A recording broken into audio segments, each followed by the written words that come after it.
In today's video, I'm going to teach you how to create and work with 3D objects in Microsoft PowerPoint.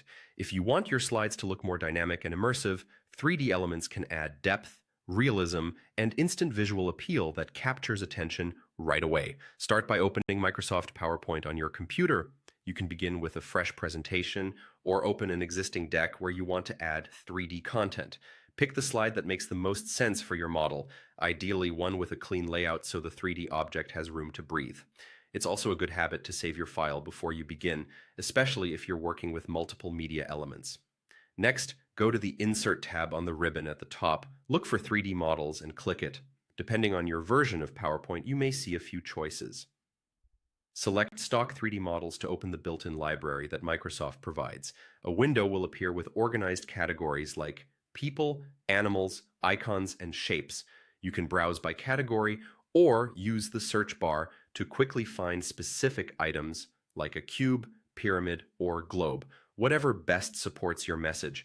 When you find a model you like, select it and click Insert.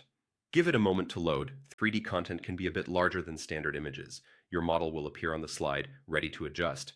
You can resize it by dragging the corner handles and move it around to find the right placement. To change how it faces the audience, use the circular rotation control attached to the object. This makes it easy to tilt, spin, and rotate the model so you can highlight the most important angle. When the 3D object is selected, you'll see a contextual tab at the top, typically named 3D Model Format or Graphics Format. Click it to access additional tools. Here you can refine alignment and positioning so the object lines up with your text and other visuals. Small adjustments go a long way in keeping your layout polished and balanced. A powerful option in this tab is 3D Model Views. These presets let you jump to common viewpoints such as front, top, side, or isometric in a single click.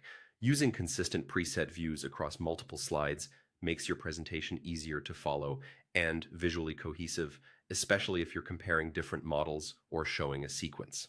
And that's it. You now know how to insert, rotate, customize, and animate 3D objects in Microsoft PowerPoint.